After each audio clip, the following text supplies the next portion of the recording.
Welcome to Nice and Blunt. My name is Adam Riancho, and for today's video, we're talking win-loss picks for the AFC South, one of the most underrated divisions in football. It's not just the Texans that people should be hyped about. The Jags are competitive. If it wasn't for some injuries last year, they probably would have won it themselves. They were in the driver's seat until Christian Kirk and Trevor Lawrence went down with injury. But the Colts are also legit. They came within a few plays of winning this division outright, and that was with Gardner Minshew playing more than 3/4 of the snaps at quarterback. So there's three teams that are viable. It's not automatic for the Texans to win. But let's take a look at the schedule. We're going to start with Houston, the team that everyone's hyped up about and do have some Super Bowl caliber expectations leading into this year.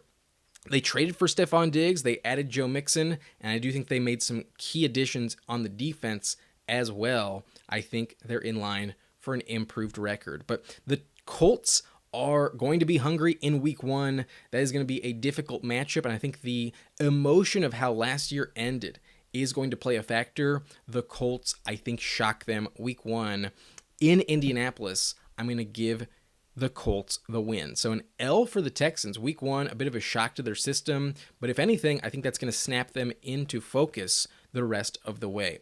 In week two, they get a Sunday Night Football primetime game against Caleb Williams and the Chicago Bears, and I think CJ Stroud asserts his dominance. They get back to winning in week two versus the Bears. Week three, though, at Minnesota, I think they continue to win. I do think they're better than Sam Darnold. And as long as Justin Jefferson doesn't go ham, then they should win pretty comfortably. They have the weapons to go toe-to-toe, even if that happens. But in week four versus Jacksonville, I think they can beat Trevor Lawrence. I think their roster is just too much to handle. And the Jags have a few new pieces. I think there's a little bit of chemistry issues when it comes to Brian Thomas Jr., the rookie, and Gabe Davis at wide receiver. So a win for Houston in week four, and I think they beat Buffalo as well in week five. A revenge game for Stephon Diggs, and I think they have what it takes to beat Josh Allen. There's also a lot of chemistry issues with a reworked wide receiver room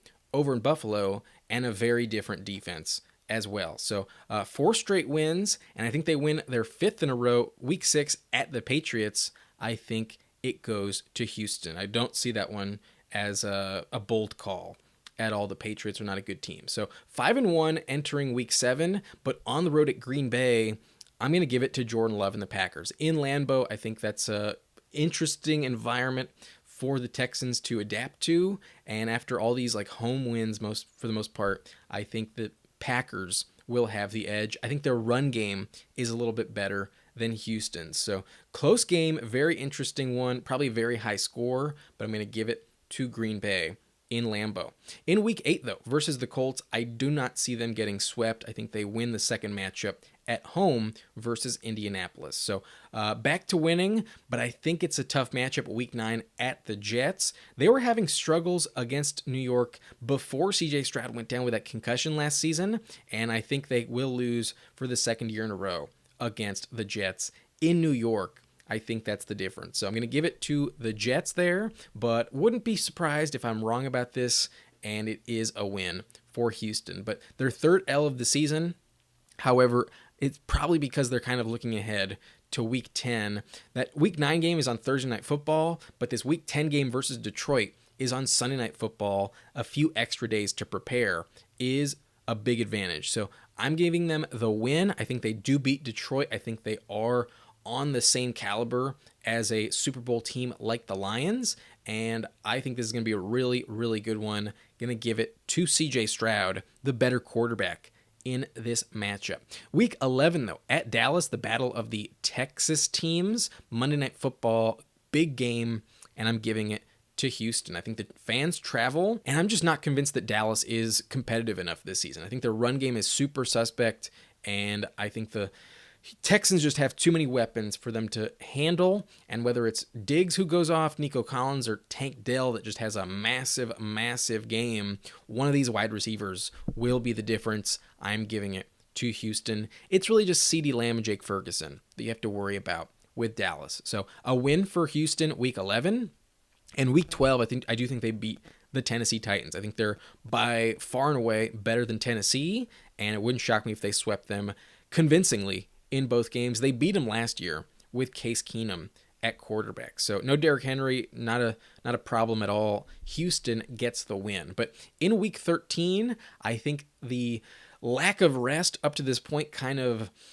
catches up to them. The Jags are coming off a bye for this matchup, and in Jacksonville, in division, I'm going to give it to Trevor Lawrence. I think the Jags do have the edge here. It's going to be a close one, but I'm going to take Trevor Lawrence in probably like a desperate win for Jacksonville. So an L week 13, they're fourth of the season, but coming off the bye week 15, it starts off a pretty difficult schedule. These next 3 games are not easy, but at home versus Miami, they understand the moment and they win coming off the rest. A close game here, but I'm giving it to Houston, their 10th win of the season. But these next 2 games are basically like playoff previews.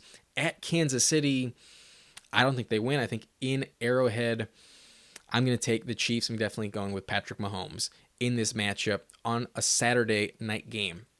Week 17, though, versus Baltimore.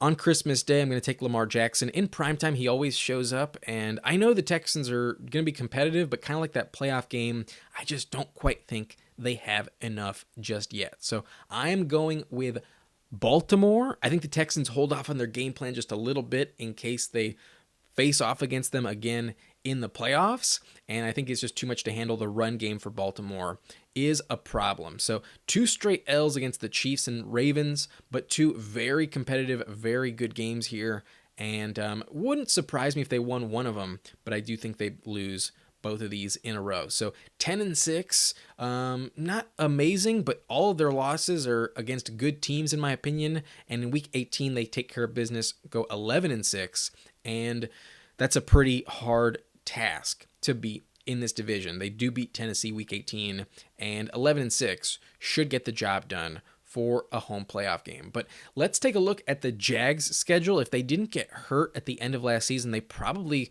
would have held on to the division, and I don't think we'd have as many question marks about them going into this season. But they fell apart last year, and with their new reworked wide receiver room, I think they get off to a slow start. Their schedule is brutal to start the season. At Miami, the heat will be a major factor, and I think they're a little too exhausted. I know they're also a Florida team, but they get no shade in that stadium, and by the time we hit the fourth quarter, I think they're just a little too exhausted. I will take Mike McDaniel and Tua in week 1, an L for Jacksonville. But in week 2, the battle of Clemson quarterbacks, Trevor Lawrence versus Deshaun Watson. I think Trevor Lawrence is better than Deshaun. I'm not a believer in Cleveland this season. So give me a win week 2. Their home opener goes the right way. But in week 3 at Buffalo, not an easy game at all. And while they have a completely new wide receiver room in Buffalo, the Jags have some question marks as well. And I don't think Gabe Davis is a big boost to the offense. So I'm taking Buffalo. I think they've given them some problems the last 2 seasons. But 2 years ago, they won with like less than 10 points at home. And then last year, they won in London because they had more rest and played much better in the first half. I don't think it goes their way this time. I think Buffalo has the right answers this time around. So an L week 3, that game is Monday Night Football. But in week 4, I do think they lose at Houston. I think the Texans take care of business and show that they are truly the better team in this division. So 1-3 to start the season is not good. But in week 5 versus the Colts, for some reason, the Colts always struggle when they play in Jacksonville. So I do think they win. I think they get back to winning week 5. And then they go on a 2-game road trip to London to face Chicago and Caleb Williams. I do think they win. I think it's too early in the season for Caleb to have the answers in London, a weird environment. The Jaguars have played so many games in London, they have an advantage whenever those matchups come around. So a win in week 6, and then I think an automatic win week 7 versus the Patriots. The Patriots will be traveling, not the longest distance, but still it is a factor, and it's an early game.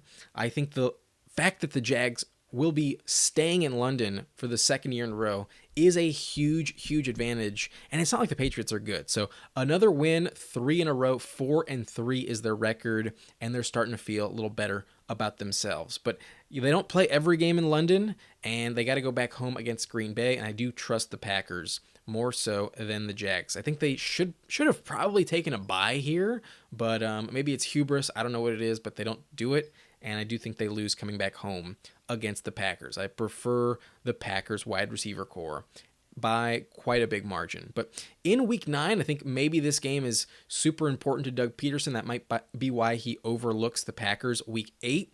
But at Philadelphia, Sunday Night Football, his return to the Eagle Stadium for the first time since he was fired is a huge game, and I think they win. I think they pull the upset. I do think the Eagles will be struggling mid-season, and this game might be the nail in the coffin for Nick Sirianni, but I'm going to take Doug Peterson to get the job done in this primetime game. So a win week 9, and then in week 10, I do think they beat Minnesota. Maybe I'm wrong. Maybe Justin Jefferson lights them up, but I think they have the answers. I think Darnold might still be the quarterback, but even if it's J.J. McCarthy, I think that's even better. I think that's even more likely for the Jags to win this game. So another win week 10.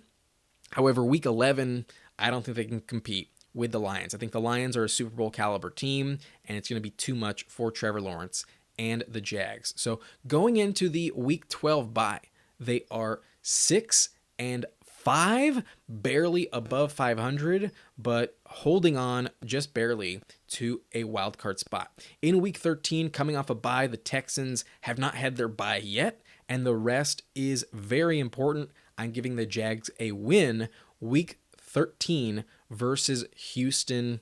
That is going to be a close one, but I'm taking the Jags. In week 14, though, I think they have a little bit too much confidence, and they lose on the road at Tennessee. These division games late in the season, when the Titans are desperate for a win, kind of feels like a trap game. I'm going to give it to the Tennessee Titans in this one. So very important game, and I think an overlooked matchup. An L week 14 is not going to help them at all. In week 15, they get a game against the Jets, and even though it's at home, I'm actually going to give it to Aaron Rodgers. I think the defense for the Jets is just too much to handle. The Jets will be desperate for playoff positioning themselves. So 2 straight L's, not great here. They're back to 7-7, 500 again, and they need to win out to get a playoff spot. At Las Vegas, though, I do think they win. I think they're better than the Gardner Minshew Raiders. And then in week 17 versus the Titans, they will not get swept at home. They beat Tennessee the second time around. But week 18 is a massive game. At 9-7, this is probably going to decide who gets into the playoffs. At least the Jags or a team like, who knows, the Jets or somebody else. 10 wins, I think, is critical to make the playoffs. But I'm actually going to hold off on this game. I'm not going to pick it just yet. And I'm going to come back around to it when I talk about the Colts, because the Colts are a team I'm really excited about, and I'm actually really confident in this season. I think everyone is sleeping on the Colts, kind of forgetting what they were able to accomplish. They were so close from the playoff picture, with the majority of games being played by Gardner Minshew at quarterback. So if Anthony Richardson can get healthy and stay healthy, I think they're going to be a big problem. He is kind of raw, not a ton of experience. It's technically still an extension of his rookie season, technically. But I do think once they find their groove, the Colts will be a nightmare to handle. And watch out. I think they shock the league. In week 1, I think this is where it starts. I think they beat Houston, a bit of a revenge matchup from last year's week 18 loss. And Jonathan Taylor is going to run all over Houston, going to be a massive week 1 for him. So a win in week 1, but I do think they come back down to earth following that game. These next 2 games against the NFC North, I don't think go their way. The Packers are possibly a Super Bowl team, and coming off that Brazil game, I think they will be ready to play. I'm going to give it to Green Bay in their home opener at Lambeau. It's a loss for Anthony Richardson. In week 3, I think this one can go either way, but I'm actually going to take Caleb Williams. I think the Bears defense steps up, and it's still really early in Richardson's career. I think there are some growing pains and maybe a few too many turnovers in this matchup. So 2 straight L's after an impressive week 1 victory, but in week 4 they get back to winning versus Pittsburgh. I think they have a much better offense than the Steelers. I'm not convinced Russell Wilson has the answers this year. So giving it to Shane Steichen, 2-2 is not bad. Week 5 though, at Jacksonville, for some reason the Colts almost never win when they play in Jacksonville Stadium, and I think that trend will continue. I'm taking Jacksonville to win, an L for the Colts in week 5. A very important lesson for the Colts losing this one. But in division at Tennessee, I do think they win. I think they will beat Will Levis in week 6. So 3-3 back to 500 again, but these next 2 games are rough. Versus Miami, this one actually feels like it's a coin flip. I think it can go either way, and I'm actually starting to regret my pick. I originally took Miami, but I'm starting to feel like maybe it could go in favor of Indianapolis. But the Dolphins are always really good early in the season, and their secondary doesn't give me enough confidence that they can stop Tyreek Hill. So as long as that happens, the run game is also a nightmare to deal with as well for Miami. I think the Dolphins just put up too many points. Going to be back and forth. Very good game here, but I'm actually going to give it to the Dolphins. I kind of want to switch my pick, but for now I'm holding strong, giving it to the Dolphins, an L in week 7. And then in week 8, I do not see them sweeping Houston. I think Houston takes some revenge, and this game will be in Texas. I'm definitely giving it to the home team. Give me Houston for the win. The 5th L of the season for Indianapolis. 3-5 is not that great. So you might be wondering, Adam, I thought you were really high on the Colts. Well, here is where I think they hit their stride. I think all of the lessons that they've learned through these 5 losses kind of manifest into much improved roster, and all of this experience compounds on itself. Anthony Richardson starts to figure things out, and once he gets going, he is going to be a nightmare to stop. So here is where it gets interesting.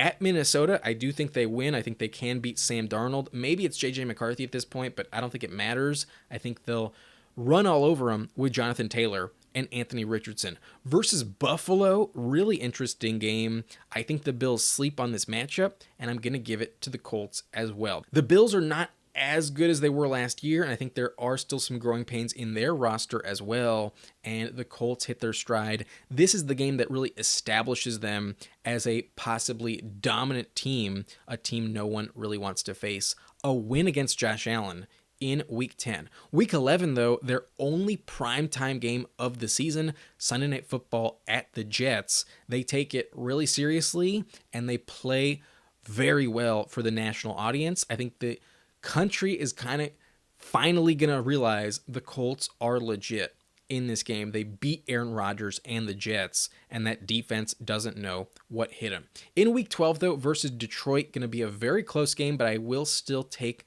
the Lions. The Lions are a team I'm very high on this year, and I think 4 wins in a row is just a little bit hard to come by for Indianapolis. But they play very well, very competitive game, and I wouldn't be shocked if it's like just barely a field goal type of victory for Detroit, who needs to come back in order to take it. But in week 13 at the Patriots, I'm definitely taking the Colts. They've beaten the Patriots kind of consistently the last few seasons when they've played, and with all of the growing pains in New England, I will take Indy for sure. So another win, and at this point, entering the week 14 bye, they are 7-6 above 500 and hitting their stride at the right time. In week 15 at Denver, I'm going to give them the win. I do think off the bye, they'll have an excellent game plan for Sean Payton, and I'm absolutely taking Anthony Richardson over Bo Nix. Leatu Latu going to have a good game here. So week 15 is a win. However, week 16 I think is a trap game, and I'm actually going to give it to the Titans. Maybe they win. Maybe I'm underestimating the Colts in this game, but I think there is a weird dynamic in this division, and sometimes the team you wouldn't expect does get the win. So week 16 is an L, but a shock to their system helps them finish strong at the Giants. They definitely win, and now they're 9-7, tied with the Jags, and this game probably gets flexed into primetime and decides a wild card spot. I'm going to give it to the Colts. I think they're going to not get swept. I think at home they play much better against Jacksonville, and that is the difference here. Jonathan Taylor versus Travis Etienne. Close one, but I'm going to give it to Shane Steichen and JT. Anthony Richardson probably runs in a touchdown or two as well. So very close game, very back and forth, basically a playoff game. I'm taking the Colts to win it this time around. But lastly, in this division, we have the Tennessee Titans, and I'm not excited about them. You might want to just end this video right here if you're a Titans fan, because this is going to get ugly and ugly quickly. At Chicago, I'm definitely taking Caleb Williams. I think he's a better prospect by far, and the Bears defense is very underrated. I will take Chicago in that one. So a loss week 1 followed by a loss week 2. I think the Jets defense is a nightmare to deal with, so no chance. And then in week 3, the Packers offense is super good, so really too tall a task. I'm going to give them an L once again versus the Packers. And then in week 4, their only primetime game of the season, Monday Night Football at Miami. Maybe they pull the upset again like they did last year, but I'm not convinced. I think the loss of Derrick Henry is huge, and the Heat early on in Miami, not a good place to play. It's a lot easier to play there later on in the season. I think it gets to them with no shade in that stadium.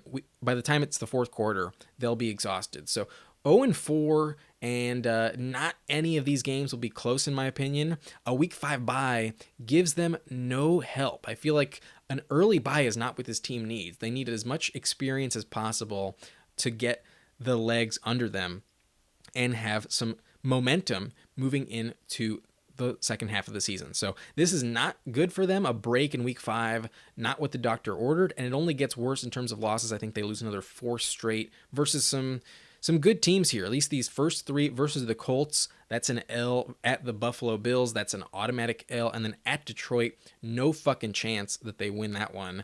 Another 3 straight L's. But I think this is where they realize, holy shit, we need to get our shit in order, and we are not up to speed in this league. I think they do lose week 9 versus New England. I think the Patriots are also on a big losing streak and tired of losing, and this is a ugly matchup here, but I think the Patriots win.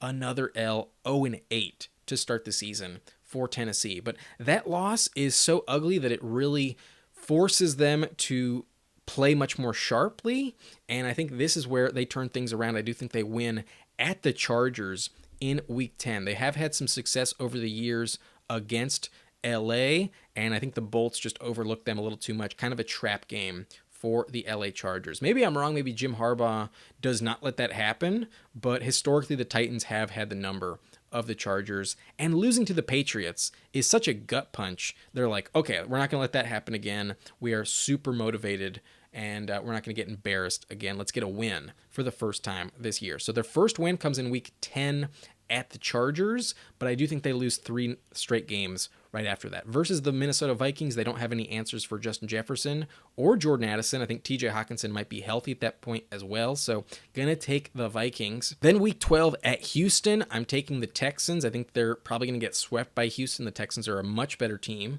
so an L right there. And then in week 13 at Washington, this one's gonna be close, but I'm gonna give it to Dan Quinn's defense and Jaden Daniels and Terry McLaurin. I think it's just too many weapons to deal with, and there's just too many problems for the Titans. This one will be close, but I think it's going to come down to mental errors. I'm going to take the Commanders in this one. So 1-11, not great, but I think there are some wins still available for them, and I think they win week 14 versus Jacksonville. In division, anything can happen, and I think the Jags sleep on this matchup, and it's a bit of a shock to the Jaguars system, a bit of a nail in the coffin to their season. So an upset victory week 14, and then a revenge game for the coach who used to come from the Bengals system. I think he'll have some tricks up his sleeve and know some of the weaknesses of the Bengals. So a shocking victory week 15. You might look at me a little crazy for that one, but at home I think they can get it done.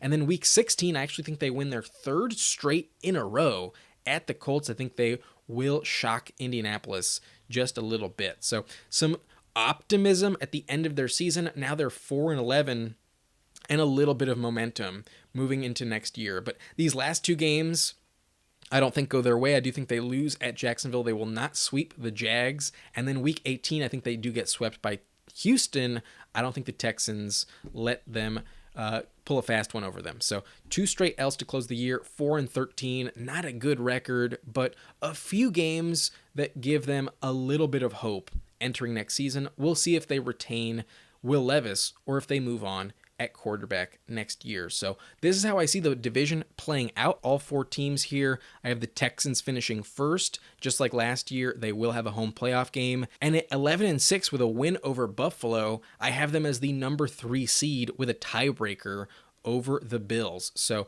improving their status in the AFC and going to be an interesting playoffs for Houston. But at 10-7, I have the Colts, and I have them as a wild card team. I have them as the number 7 seed, and a really, really interesting season. Starting off 3-5, but finishing off 7-2. Really good end to the season for Indianapolis. Don't sleep on them. I wouldn't be shocked if 3 of those losses I gave them are actually wins. That Chicago game, that Miami game, and that Tennessee game, Week 16, could all flip in their favor. They might actually finish with one of the best records in the AFC. But in third place, just missing the playoffs in the last week of the season, I have the Jags at 9-8. Brutal close to their season, and it's possible that they make some changes, but I still think Trevor Lawrence will get extended, will still remain the quarterback in Jacksonville. I don't think they can find a better replacement for him anywhere. So that's what I envision for them. And then lastly, I have the Titans finishing 4th at 4-13. A rebuilding year for them, definitely, but a little bit of hope towards the end of the season. So that's it for this video. If you enjoyed, hit that like button and subscribe to the channel for more content like this. Our next division is going to be the AFC West, and I'll hit that probably next week. But that's it for me. My name is Adam Riancho. Thank you for watching. Nice and blunt.